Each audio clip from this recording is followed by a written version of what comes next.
All right, guys, back by popular demand. Just kidding. Nobody demanded another video, but you're going to get one anyway. This video is on the role of the church in the Middle Ages. So, obviously, if you know much about the Middle Ages, hopefully you've learned a little bit over the last few weeks. The church was very, very important. Now, when I talk about the church, I'm actually speaking about the Roman Catholic Church, okay, which was at that time the only Christian church. So we're going to quickly take a look at how the Roman Catholic Church kind of took over and how it became what it was and the influence it had in Middle Age society. So hopefully I can keep this under 10 minutes. First thing, what do you remember about Christianity? If you remember, we delved a little bit into Christianity and the story of Jesus during the Roman time or the Roman Empire. It started by a guy named Jesus about 2,020 years ago. So, of course, that's not a coincidence that we are currently in the year 2020, and we generally celebrate Jesus' birthday around Christmas time every year. In fact, that's what Christmas is supposed to be for. Although it's become more and more of a holiday about Santa Claus and reindeer and snowmen and about gifts and Christmas trees, etc., etc. Jesus was also referred to as Jesus of Nazareth. That's where he was from in the Middle East, which was at the time part of the Roman Empire, or Jesus Christ. And the word Christ just means the anointed one or the chosen one of God. Jesus was believed to be the Son of God. He was also referred to as the King of the Jews.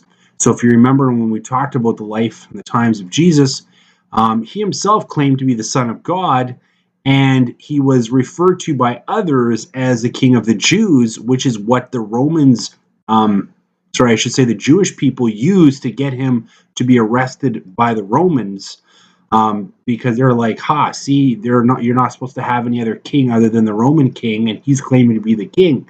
The Romans didn't care that he was claiming to be the Son of God. The Romans cared that he was claiming to be a king when there was only the Roman king or emperor. So this was kind of like sedition or being a traitor, right? So, and that was inevitably why he was crucified. Although at the time he was given the opportunity to deny himself and who he was, and he chose not to. Jesus' ministry began when he was about 30 years old and lasted till he was about 33. A lot of people think that Jesus was like the Son of God and doing miracles from the time he was a little kid, but that's not true. According to the Bible, which is where his story is found, he started his earthly ministry, which was basically going around preaching and teaching when he was about 30, and it lasted about till he was 33 years of age, so about 3 years. And then, of course, he was crucified, nailed to a cross, and according to the story, he was resurrected or came out of his tomb and ascended into heaven. Jesus was crucified. Some people believe that he rose 3 days later, and that's where we get our other holidays. We get Good Friday and Easter Sunday. So, Christianity after Jesus, although Jesus may have died, his message did not. Now, of course, when I say died, I mean in earthly form, because if you're a Christian or somebody who believes in the Bible, then you would believe that he actually died and then rose again. But nevertheless, his message did not. His message became very popular. His teachings continued despite that he was gone. And the teachings of Jesus, also known as Christianity, continued to spread through the Roman Empire. If you remember when we talked about this, the main principles or the beliefs of Christianity was that there is one God, and he was a God of love and compassion, and he wanted everybody to be equal, and he wanted people to treat each other equal, although there are references to the Bible, in the Bible where Jesus supports slavery, which, of course, some people would argue, well, that's just because you have to understand the context of the time. But anyway, getting a little off topic here. Although in the beginning the Romans or the Roman Empire persecuted the Christians, the religion continued to flourish. Okay, so at first Christians were persecuted. They were thrown to lions inside the Colosseum and things like that, and people enjoyed watching them be ripped apart. But eventually, the Roman Empire embraced Christianity, okay? And that was, of course, one of the reasons why the Colosseum became not such a popular place anymore. Because if you're a Christian and you believe in peace and love and goodwill, then it's hard to, combine that with let's go watch some people kill each other like gladiators in the Colosseum. So in 313 CE, or Common Era, the Roman Emperor Constantine officially accepts Christianity into the Roman Empire. 10 years later, Christianity is made the official religion of the Roman Empire. Under Roman rule, the Christian religion undergoes huge changes to appeal to more people. Now, that was definitely in that last video that I posted yesterday, which you may or may not have checked out. It was just a YouTube video that I found which talked about what happened to Christianity from going from the teachings of Jesus, who was this like poor guy who was pretty much homeless. He was a wanderer. He did have a following, but he did not have a building that he spoke in consistently, right? He didn't even have a home. He just traveled, he wandered, he preached giving all your riches away and everything else. He was always talking about an eternity in heaven. How did it go from this to having all these churches with popes and bishops and archbishops and priests and, confessionals and statues and paintings? Like, how did that religion transform from one extreme to another? Well, a lot of that happened because under Roman rule, the Romans wanted Christianity to appeal to large masses. They wanted everybody to accept Christianity, and in order to do so, they had to make it seem more similar to the religions they already had, which is polytheism, the worship of many gods.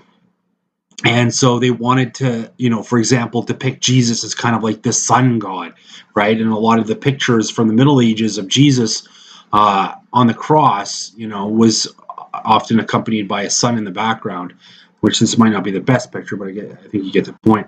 Christianity becomes the official Christianity becomes the official Roman Catholic Church. So Christianity, Jesus and his followers, now becomes the official Roman Catholic Church, which is a pretty big deal. Beliefs of the Roman Catholic Church. The Bible is created by Catholic monks by putting together sacred texts and letters written in Hebrew, Latin, and Greek. Only members of the Catholic Church clergy could read these sacred texts. A hierarchy of clergy is formed, which we'll see on the next slide. Pope, bishops, priests, nuns, etc., and followers of the church would have to confess their sins to the clergy, mainly priests, in order to be forgiven. So here we have what the Roman Catholic Church looks like. We have the Pope, cardinals, at the very top. We have the archbishops, we have the bishops, we have the priests, and of course we have nuns, of course, are in there too, but they're not mentioned for some reason. And underneath here, we just have the followers, Catholics. The main beliefs of the Catholic Church: Virgin Mary is worshipped as a saint. Many other saints are recognized and worshipped. Jesus is depicted frequently, almost all the time, on a cross. Many statues, paintings, and other forms of art depict the saints. Confessing sins and doing penance becomes very important. Many rituals emerge and flourish. Okay, once again, people like rituals. They like, the chanting, and they like all the statues and the candles and all these traditions and rituals that have become part of the church. People like that, right? Going to church on Sunday, having that consistency. So becomes a very different thing from just the teachings of Jesus. And of course, tithing becomes essential, right? If you want to have these big, beautiful structures, these churches, if you want to be able to pay for these bishops and popes and archbishops and priests and everything else, you need a lot of people giving money. So this idea that, okay, everybody gives 10% of their income to the church, plus they give offerings, which is in addition to your tithing, that becomes essential so that the church has money to build their giant structures, their beautiful church buildings, and to pay for all the clergy, the people who work inside of the church. Also becoming popular around this time was this idea that was never taught in the Bible and was certainly never taught by Jesus, but it was the idea of purgatory. Purgatory is neither heaven nor hell. It's kind of a place in the middle. And basically people go there as a waiting place to get to heaven, right? So if you're a really bad person and you never accepted Christianity or Jesus, then you'll go straight to hell. But if you're a pretty good person, but not perfect, which nobody really is. Then you go to purgatory, where you will atone for your sins. You will be punished for your sins, whatever things you did bad on earth. Okay, you will be punished for them, and then you'll get to go to heaven. And of course, heaven is for all eternity. So, sound like a pretty promising idea. Maybe a few years, a few months, maybe a few decades in purgatory. Do penance. Be chastised, be punished for your sins, and then boom, you get to go to heaven for all eternity, which means forever and ever and ever. Purgatory is, of course, an invention of the Roman Catholic Church. Purgatory is a waiting place between heaven and hell. Purgatory is a place of suffering where sinners must be punished for their earthly sins before going to heaven. There are different versions or interpretations of purgatory. Obviously, this could be a whole slide in and of itself, and I don't want to get into all the details. So somebody who, knows a lot about this might say, well, Mr. Vandenbrink, what you're saying is not 100% true from what I've heard. Well, that's because there's, once again, a lot of different variations and versions of exactly what purgatory looks like, what it's going to be like, and where the evidence of purgatory comes from. The Catholic Church eventually began selling indulgences. You could pay money to get somebody out of purgatory. This became very popular during the Middle Ages and eventually created a whole new religion, because the Protestant religion was founded by Martin Luther, because he was upset that the church was selling indulgences, which means basically you could pay so that somebody else doesn't have to stay in purgatory. So if you had a loved one who died, you could say, look, I want to get them out of purgatory so they go straight to heaven. They don't have to suffer for a few years or whatever. And then you give a bunch of money to the church, and the church says, okay, now they're out of purgatory. Well, of course, this made the church a lot of money, but there were some Catholics, and Martin Luther was a Catholic, who believed this was wrong. This was just a way of the church exploiting people and taking their money. And there was no evidence that people were actually being taken out of purgatory and brought to heaven because somebody paid money for them. So it was quite a controversy at the time. Parish priests, am I going the right way? Yeah. Parish priests had a lot of influence in the community. They were the link between the people and God. Life during the Middle Ages was hard. Most people didn't live very long. The idea of an eternal heaven gave people hope for themselves and their loved ones. So the idea of hope in an everlasting future was very important, especially when life was difficult. Life was tough. Life was pretty miserable. Life was short.